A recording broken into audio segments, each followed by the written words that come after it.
قبلنا ቤተሰብ ሓባር ባና እዚ ሓባሪ ባና እዩ ኣብ ሓባር ባና ንትግራይ ዝምልከቱ ሓደሽትን እዋናውን ሓበሬታታት ከምኡ ድማ ሃገራውን ኣህጉራውን ዜናታት ክድህሰስዮም ዜናታትና ናብ ኩሉ ክባጻሕ ንቻነልና ሰብስክራይብ ንምድላዋትና ድማ ላይክ ሼር ብምግባር ክትከታተሉና በኽብረት ማዳም ናብ ቀንዲ አንድ ነጥብታት ዜና ዘዕለት ክንሰገር ስርዓት ብልጽግና ኣብ ከባቢ ሸራሮ ገምሃሎ ናይ ድሮን ደብዳብ ከም ዝፈጸመ ተገሊጾም ብልጽግና መጥቃዕቲ ድሮን ኣብ ዝፈጸመሉ ጽባሕ ሕብረት ኣፍሪካ ድማ በአንጻሩ ብፕሬዝዳንት ነበር ኦሉሴጉን ኦባሳንጆ ኣቢሉ ሓድሽ ጻዕርታት ሽምግልና ንምጅማር ውጥን ከም ዘሎ ኣመላኺቶም መራሒ ስርዓት ብልጽግና አብይ አሕመድ ጽምዶ ከቢድ ስጋት ከም ዝፈጠረሉ መግለጽ ዕላው ገይሮም በኻልእ ወገን ኣብ ጉዳይ ጽምዶ ወግዓዊ መግለጽ ካብ መሃብ ተቆጢቦም ጸንሑ ሰመዘ ኤርትራ ንፈለም ኣዋን ወግዓዊ ደብዳቤ ጽሒፎም ኣብ ክልል ትግራይ ኣብ ልዕሊ ሙስሊም ማሕበረሰብ መጥቃዕቲ ተፈጺሙ ተባሂሉ ዝተፈነወ ቪድዮ ሓሶት ምዃኑ ተረጋጊጹሎም በኻልእ ዜና ሃገራት ቀርኒ ኣፍሪካ ብኹናት ሕድሕድ ኣብ ዝሕመሳሉ ወቕቲ ኣብታ ጎረቤት ሃገር ኢትዮጵያ ዝኾነት ሶማልያ እውን ኣብ መንጎ ሓይልታት መንግስትን ዕጡቓት ተቃወምትን ኣብ ሞቃዲሾ ከቢድ ብረት ዘሰነዮ ብርቱዕ ምልውዋጥ ተኹሲ ይካየድ ከም ዘሎ ተፈሊጡሎም ሓባር ባና ኣብ ሰዓት እዚ ነዚኣቶምን ካልኦት ተገደስቲ ሓበሬታታትን ብዝርዝር ከስምዐኩም እዩ ምሳና ጽንሖም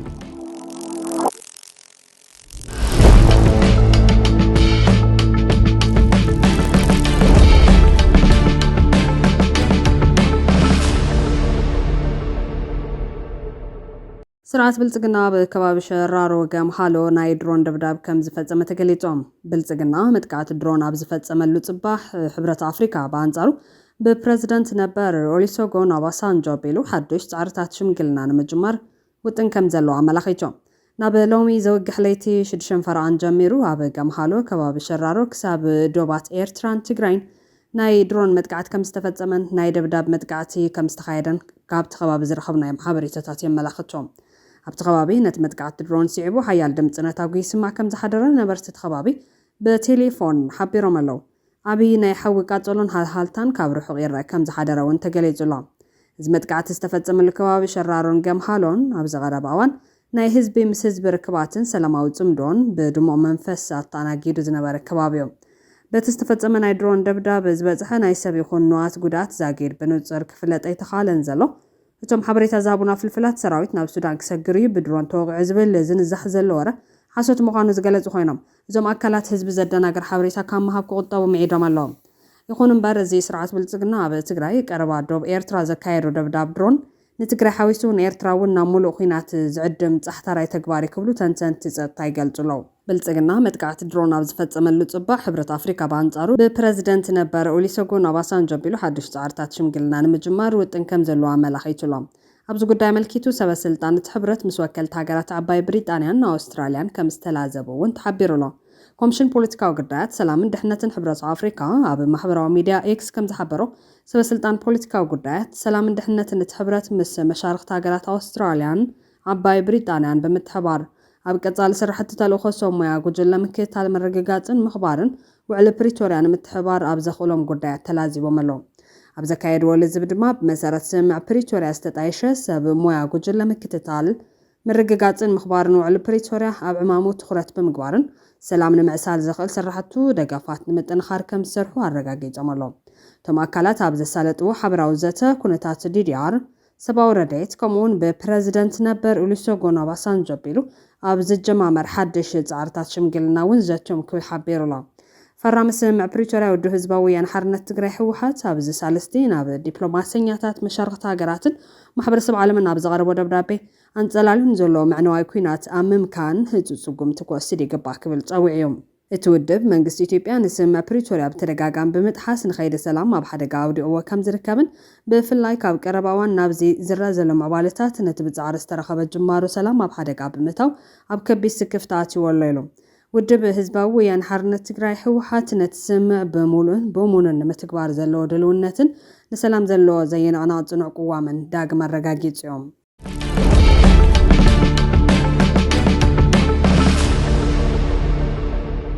በኻልእ ዜና መራሒ ስርዓት ብልጽግና አብይ አሕመድ ጽምዶ ከቢድ ስጋት ከም ዝፈጠረሉ ብመግለጽ ዕላው ገይሮም በኻልእ ወገን ኣብ ጉዳይ ጽምዶ ወግዓዊ መግለጺ ካብ መሃብ ተቆጢቦም ጸንሑ ሰመዘ ኤርትራ ንፈለማ ግዜ ወግዓዊ ደብዳቤ ጽሒፎም አብይ አሕመድ በቤት ጽሕፈት ኣቢሉ ትማል ማስዮ ኣብ ዘውፅኦ መግለጺ ብዛዕባ እቲ ንይምሰል ዝተኻየደ መረፃን ካልእን ዝምልከት መብርሂ ዝሃበ ኮይኑ ጽምዶ ንዕድመ ስልጣኑ ከቢድ ሓደጋ ምዃኑ ኣሚኑ ኣሎ أبي أحمد تمالب زوجة مجلسي نتابع أرسي بعدوات استفدت مقتلة نزهات زيجاتات بمخنان عميق حزن كم استسمعوا جليجو ناب السلطان كابز مزجميرو أبز هاجر سلام كيسفن سرح زلون بسفرو نايب على عدوات بمودب بشم هايمانوتن بهيرن متقعتات بمنفزم بعلم لخت كالاتن كي ترفز استخصصن أب تقراي دما مولد انتاز عوجن أبي أحمد እታብ አርሲ ዝተፈጸመ መጥቃዕቲ በቶም ሸኔ ክብል ዝጽውዖም ዕጡቓት ተቃዋምቲ ሰራዊት ናጽነት ኦሮሞ ዝተፈጸመ ምዃኑ ጠቒሱሎም እቶም መጥቃዕትታት ሃገራዊ ዕቤት ክዕንቅፉ ብዝህቅኑ ኣካላት ኣብ ክልል ኣምሓራ ብዝንቀሳቐሱ ናይ ውሽጢ ሃገር ተቃዋምቲ ጉጅለታት ከምኡ ናይቲ ሃገር ኩለንትናዊ ዕቤት ጽልእ ዘለዎም ሓይልታት ወጻኢ ብጥምረት ዝተገበሩ እዮም ክብል እዩ እቲ መግለጺ ዝኸስስ ኣብ ዝሓለፈ ሰንበትን ሶኒን ኣብ ክልተ ወረዳታት ምብራቕ ኣርሲ ብዝተፈጸመ መጥቃዕቲ 13 ሰባት ከም ዝሞቱን ሓደ ቤተ ክርስቲያን ከም ዝተዓጸለን ይግለጽ። ፓትርያርክ ኦርቶዶክሳዊት ቤተ ክርስቲያን ኢትዮጵያ አቡነ ማትያስ ድማ ልብና ደሚ በማል ነት መጥቃዕቲ ኾኒኖም እዮም። ኣብ ኢትዮጵያ ክልተ ካብተን በዝሒ ህዝቢ ዘለወን ክልላት ናይቲ ሃገር ኣምሓራን ኦሮሚያን ኣብ ዝቐረባ ዓመታት ውሽጣዊ ግጭት ይሕቆና ከም ዘለዋ ይፍለጥ። ኣብ ኣምሓራ ዘሎ ዕጡቓት ፋኖን ኣብ ኦሮሚያ ዘሎ ሰራዊት ሓርነት ኦሮሞ ኦላን አንጻር ሓይልታት መንግስቲ ምውጋእ ቀፂሎም ኣሎ። እዚ ድማ ብኣሽሓት ዝቁፀሩ ሰላማውያን ሰባት ክሞቱን ካብ መረበቶም ክመዛበሉን ገይሮም። ብተወሳኺ መግለፂ ኣብይ ሓይልታት ጥፋት ክብል ዝገለጾም ብሽም ዝተገለጹን ዘይተጠቐሱን ተቃዋምቲ ንመስርሕ መረፃት ሃገር ንምትዕንቃፍ መስመራት መጓዓዝያ ብምዕፃውን ድብያታት ብምፅዋድ ከምኡውን ኣብ ገለ ቦታታት ንፅል መጥቃዕትታት ንምፍፃም ናይ ጥፋት እዳው ዘርጊሖም ይብል። بخالي وجن توم حيل تطفات مس بعد وين تمد زبل متأثر بمفطر أكوي علام أمن معوات سفحنا يطفات مدلوات كجبرو تاني حميام أب صغر بعمتات مس أديس أبا نام متفنان زاتون أبقينا تجري كل تعمت أنصار حدهم دوي لهم زنبرون ما راح تتجري إيرتران هزبي تمدوا بمفطر مكرر فتيرهم هلاومي فلات بوجن إيرترا زاجر بزعوات مسحوحاتن تجري زجبر ركبات بوجع استجلت أنا جرزين برقينو تخون جناح هذي إيرتران أو الدحورات حجرات سمو حلال فتو حدش ناي سلام ملختي بزعوات تمدوا مبرهي ولا قاملو خاجرة إيرترا أو الدحورات حجرات نيويورك تمدوا ندحنا سلام بزبل مري حسب نستقايدة هزباوي ناي سلام من قصاص زدسس ناي فيديو ملختي نابيت صحفة وانا صحفي ودحورات حجرات كم زركبت فليتولا زوجعو سنة كم زنة زرو زمن قصاص زين اللي حدا عمت كايت صنح خوينو أمون جهز بتاعت مقرر بمفطر نحبار زتات نمكارن حبراو متمان مهنات نزعلمايو زي بدرجات تحت غرز استبقس وافري بسنكين عامتات قجتن في الليل نزتاسيو محبر سوات نمحوين متمان نمحداس نزعلمايو زي مدى بزي ببعلومتهم عب مواسني دومباتات زنوبرو محبر سوات بفلايد ما بعبيت عدي مناسيات أنستن سدراويتات نزم رحزلو مشتاو تبقسوين زي استلاخ فيديو محبر سب مسارت تقابرو ناي سلام تبقسوتات نمحوين نمعقاب سلام انكساب كندي عابي تراكت زاوتو كم زخلو زاري جبوت عابنت كوين غريب الله السنة زي بعلت حدا سنة إسرائيل شدشن ستزحف خوينو إيرترا نتي ودحورات هاجرات زلو ناي سلام رأينا مدقاف زلاتو لعل قرات إنت زرعي يبل وقعوا دابا بإيرترام أبتنا يكل تعمت كوينات أبقون منجس إثيوبيا خوينا كانت تسلفت كابي إسرائيل جميروجن زمدنا مشح خير يوم كان دمخنياتنا يزيد ما أبي أحمد أفتق بحرين مركب بزلو دليت يوم حوحد كرم خلتا معلتا بزوجو مجلسي فيدرالو منجستين خلت تجرين أبداق ما إتوايتوا كم زلو بمخصص كم صعبينو محبرون كتوان كلولاون ناجر داي خيد كم زلو جاليتو نيرو تاب تاجرنا بزلو إنباستاتن على ملخاوي مشارختن زنة عطرة هتو تاوعي تنطلالي زلعنا وكينات نموقاد بإنجلزينيا زوات متنقاتا حيلتات منقستي أبزوريات تقراي تاخب كم زلو يقلجو تينا بديبلوماسيا ولوخاتن على ملخاوي مشارختن بزبل زوات أصحف وقعوا محتم وكان تزيهالو وهابك قال جزا سلفة تقراي حوحات ايت ميكيلا سكودو ممكن تصحف بحوحات زوات مخانون بي بي سي بتليفون رقاقيتو حقراو شراويت مكلخان لاب كباب الدوبات تقراي زكايرو زلو متأنا سفح مورد نتي سبباي قادلو زبل مجلس مقالة نسقات تقينات أعبي والله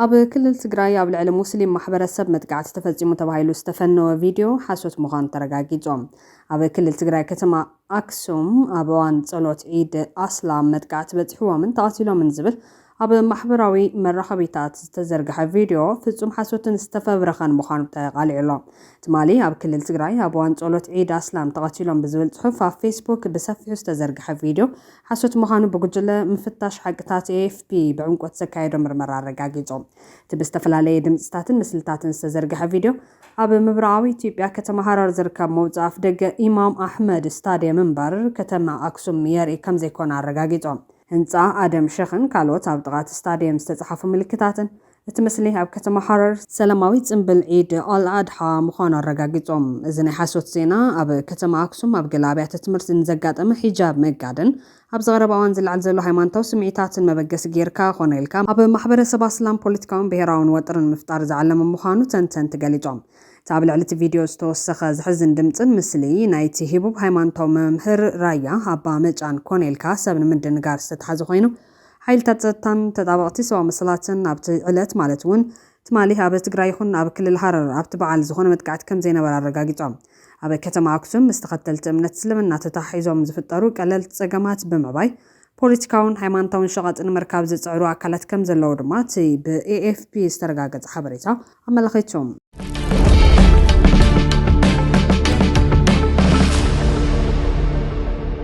መራሕቲ ብልጽግና ንትግራይን ኣምሓራን ዘግለለ ኣኼባ ንምክያድ ናብ ጅግጅጋ ከም ዝኣተዉ ተገሊጾም። ሃገር ነመሓድር ኣለና ዝብሉ መራሕቲ ብልጽግና ኣብ ዝተፈላለዩ ጉዳያት ንምምኽኻር ናብ ጅግጅጋ ኣምሪሖም ምህላዎም ተገሊጹሎም። ብምክትል ቀዳማይ ሚኒስተርን ሓላፊ ማእኸል ምውሃድ ዲሞክራሲን ብልጽግና ምክትል ፕረዚደንት ሰልፊ ብልጽግናን ናይቲ ኣዳም ፋራህ ዝምራሕ ልኡኽ ጅግጅጋ ኣትዩ ዘሎም። መራሕቲ ኩለን ብሄራዊ ክልላት ማለት እውን ብዘይካ መራሕቲ ትግራይን ኣምሓራን ተረኺቦም ከም ዘለዉ እቲ ዝረኸብናይ ሓበሬታ ኣመላኺቶም። ኣብታ መራሕቲ ብልጽግና ኣብ ጎደና ዕቤት ኣላ ዝብልዋ ኢትዮጵያ ብሰንኪ ምንዋፅ ጸጥታ ንነዊሕ እዋን ጸንሐ ምምዝባል ፋይናንሳዊ ጸገማት ከምኡውን ስጋቱ ውሕጅ ቅልውላዊ መጽለሊ እናገደደ ይኸይድ ከም ዘሎ ገበርቲ ሰናይ ትካላት ዋላ እኳ እንተገለጹ መራሕቲ ብልጽግና ግና ነዚ መፍትሒ ኣብ ክንዲ ምቕማጥ መዓልታዊ ግጭትን ኩናትን ኣብ ምውላድ ተጸሚዶም ይርከቡ። ኣብ ኢትዮጵያ ንነዊሕ እዋን ጸንሐ ምምዝባል ዘይውሕስነት ለውጢ ክሊማን ከቢድ ፋይናንሳዊ ጸገማትን ቅድሚቲ ቀንዲ ወቕቲ ዝናብ ክረምቲ ምእታው ኣማይ ተሽሓት ተቓላዕቲ ሰባት ኣብ ሓደጋ ይኣትዉ ብምህላዎም ኣብ ኢትዮጵያ መጽለሊ ምሕደራ ማዓስከራትን ምላሽ ኣባይቲ መሬትን ንብረትን ዘዋሕዱ ሰብኣዊ ተዋሳእቲ ስጉምቲ ክውሰደ ጠንቂቖም። ገበርቲ ሰናይ ትካላት ኣብ ዘውፅኦ መግለጺ ኣብ ክልላት ትግራይ፣ ዓፋር፣ ኣምሓራ፣ ኦሮምያ፣ ሶማልያ፣ ቤንሻንጉል ጉሙዝን ዝርከቡ ከባቢታት ሰብኣዊ ስክፍታ ኩነታት መዕቆቢ ኣብ ማእኸላት ተመዛበልቲ ልዕሊ ዓቐን ምጽቕቓጥ ስጋት ጸጥታን ኣብ ሰብኣዊ ኣገልግሎት ክፍተታትን ጠቒሶም ምምዝባል ለውጢ ክሊማን ክፍተት ሃፍትን ኣብ ኢትዮጵያ ኣብ ተቓላዕቲ ማሕበረሰባት ጽልዋ ይሕድር ኣሎ ዝበለት መግለጺ ወቅቲ ዝናብ እናቐረበ ምስከደ ሓደጋታት መጽለሊ እናወስኸ ይኸይድ ኣሎ ድሕሪ ምባል ብዙሓት ተመዛበልቲ ስድራቤታት ገና ኣብ ሓበራዊ ማእኸላት ማዓስከራትን ኣንገቲ ማሕበረሰባትን መጽለሊኦምን እኹል ዘይኮነን መሰረታዊ ቀረብ ገዛውቲ ድሩት ኣብ ዝኾነሉን ይነብሩ ኣለዉ ክብል ይሕበር። ኣብ ትሕቲ ምላሽ ምውሃድ ማዓስከራትን ምሕደራዊ ማዓስከራትን ዝለዓለ ቀዳምነት ዝወሃቦም ደረጃ ሓደ ቦታታት ኣብ ክልላት ትግራይን ዓፋርን ይርከቡ ዝበለት ጸብጻብ ብፍላይ ኣብ ክልላት ትግራይን ሶማልያን ቤንሻንጉል ጉሙዝን ቀዳምነት ዝወሃቦም ሓደጋታት ኣባይቲ መሬትን ንብረትን ተመለስትን ተመዛበልትን ማሕበረሰባት ናይ መሬት ተበጻሕነት ገደብ ናይ ምምዝባል ሓደጋታት ምስ ምጉዓዓዝ ዝተኣሰሩ ብድሆታትን የጋጥሞም ከም ዘሎ ተጸብጻብ ኣረጋጊጾም። ብመሰረት እቲ ገምጋም ኣብ ክልል ትግራይ ብርክት ዝበሉ ልዑል ስክፍታ ዘለዎም ኣብ ዞባ ሰሜናዊ ምዕራብን ማእኸልን ዝርከቡ ኮይኖም ታሕተይ ኣድያቦ፣ ከተማ ሸራሮ፣ ከተማ እንዳባጉና፣ ከተማ ዓብይ ዓድን ከተማ ዛላምበሳን ይርከብዎም። እዚ ገምጋም ኣብ ክልላት ኦሮምያን ቤንሻንጉል ጉሙዝን ናወስኻ ዝኸይ ዘሎ ሰብኣዊ ዝቐጥውን ፈልዩ ኣቐሚጡሎ። ኣብ ክልል ኦሮምያ እውን ብተመሳሳሊ ልዑል ስክፍታ ዘለዎን 6 ወረዳታት ተለሌን ኣለዋ። ኣብ ክልል ቤንሻንጉል ጉሙዝ ዝርከባ 3 ወረዳታት እውን ልዑል ቀዳምነት ከም ዝወሃበን ተለሌን ኣለዋ። ሰብኣዊ ተዋሳእቲ ዘይውሕስነት ምምዝባል ለውጢ ክሊማን ድሮት ተበጻሕነት ሰብኣዊ ትካላትን ኣብ ዘን ዝተጠቐሳ ክልላት ንኣወሃባ ሓገዝ ዕንቅፋት ኮይኑ ይቐጽል ከም ዘሎ ኣመላኺቶም። እቲ ጸብጻብ ብተወሳኺ ምስ ክሊማ ዝተኣሰር ሓደጋታት ንሰብኣዊ ድሌታት ዓብይ ስክፍታ ኮይኑ ከም ዘሎ ይጠንቀም። ዕለቕለቕ ውሕጅ ኣብ ኢትዮጵያ ካብ ዘስዕቦ ከቢድ ጽልዋታት ለውጢ ክሊማ ሓደ ይብል ተጸብጻብ። ምውሳኽ ሓደጋ ውሕጅ ንምምዝባል ይድርኽ መዕቆቢታት ይዕኑ መነባብሮ ይዘርግን ዓቕሚ ምላሽ ይፍትንን ኣሎ ኢሎም።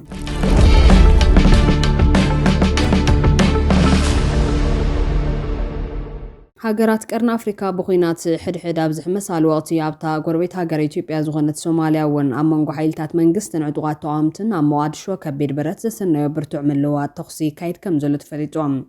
እዚ ፍጻመ ዝሰዓበ ፕረዚደንታዊ መረፃ ካብ ምድብ ጊዜኡ ብምንውሑ ምሰሓብ እናኸረረ ብምምፅኦም ስልጣን ፕረዚደንት ሓሰን ሼክ ማሕሙድ ብ15 ጉንበት ከብቅዕ እኳ እንተነበሮ ንሓደ ዓመት ግን ተናዊሑሎም። ተቃውምቲ ነዚ ዝተወሰደ ስጉምቲ ሕገ መንግስታዊ ኣይኮነን ብምባል ሓያል ናይ ተቃውሞ ሰልፊ ክካየድ ንሓሙስ ፀዊዖም ነይሮም። ከም ፀብጻብ ነበርስታ ርእሰ ከተማ እቲ ድምፂ ተኹሲ ኣብ ሓያል ከባቢታት ዝተሰማዐ ኮይኑ ሙሉ ለይቲ ቀፂሉ ሓዲሮም። ፖሊስ ብወገኖም ኣብ ገሊእ ከባቢታት ኣብ ልዕሊ ብሞርታር መጥቃዕቲ ዝፈጸሙ ዕጡቓት ሓያል ስጉምቲ ወስዱ ከም ዘለው ይገልጾም። ሶማልያን መወዳእታ ግዜ ሓደ ሰብ ሓደ ድምፂ ዝህበሉ መረፃ ኣብ 1969 ዘካየደት ኮይና ንልዕሊ 30 ዓመታት ድማ ብውግእ ሕድሕድ ክትሕመስ ጸኒሓ። ቀዳማይ ሚኒስተር ነበር ሓሰን ዓሊ ካይረ ከም ዝገለጾ ንሱን ካልኦት መራሕትን ንሓሙስ ሰላማዊ ሰልፊ ንምክያድ እናተዳለውን ከለው በሓይልታት መንግስቲ መጥቃዕቲ ተፈኒሎም። በዚ መጥቃዕቲ እዚ ንዝወርድ ዝኾነ ይኹን ዕንወትን መጉዳእትን ሓላፍነት ዝሽከም እቲ ስልጣኑ ዘብቅዓ ፕረዚደንት ይክብል ኣቤክስ ገሊጾም። ቀፂሉ እዚ መጥቃዕቲ እዚ ኣብ ልዕሊ ሕገ መንግስታዊ መሰል ዜጋታት ሶማልያ ዝተፈጸመ ከቢድ መጥቃዕትን ነቲ ሰላማዊ ምእካብ ንምዕፋን ዝተገበረ ኮኔልካ ዝተሃቀነ ፈተነን ኢሎም። ሓደ ነባሪ ንሮይተርስ ከም ዝገለጾ ሓደ ቦምባ ናይ ሞርታር ኣብ ጎረቤቶም ብምውዳቑ ንሓንቲ ኣዳ ኣቑሲልዋ ነይሮም። ኣሕመድ እስማዒል ንሮይተርስ ኣብ ዝሃቦ ቃል ኣብ ጥቓና ዘሎ ዓብዪ ገዛ ይነድድ ኣሎ፣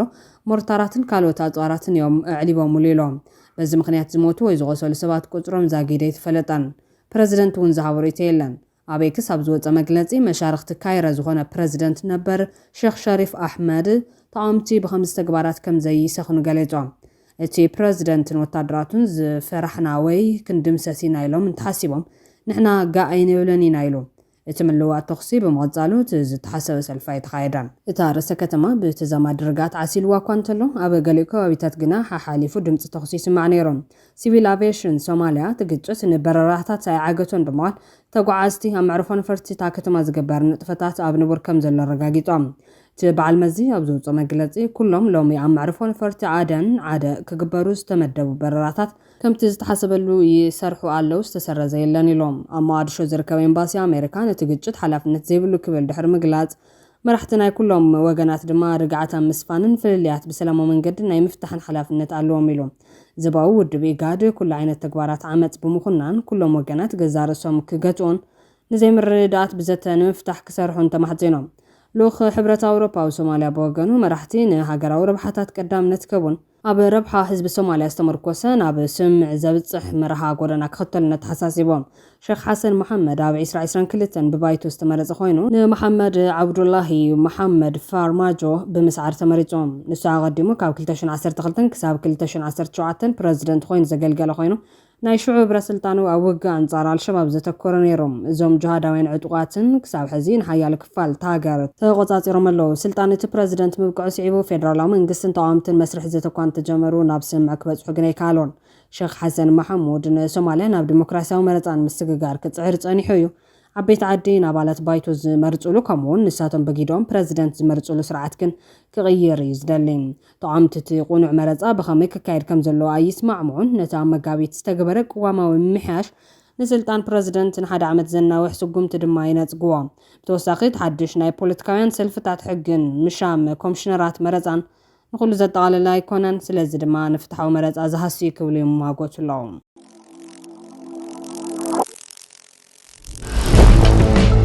እትዋተነ ክቡራትን ቤተሰብ ሓባር ባና ነዚ ዕለት ዝሓዝናዮም ሓበሬታታት ኣብ ዝኸንቢትና ንቻነልና ሳብስክራይብ ንምድላዋትና ድማ ላይክ ሼር ብምግባር ቤተሰብ ሓባር ባና ይኹኑ። ሰላም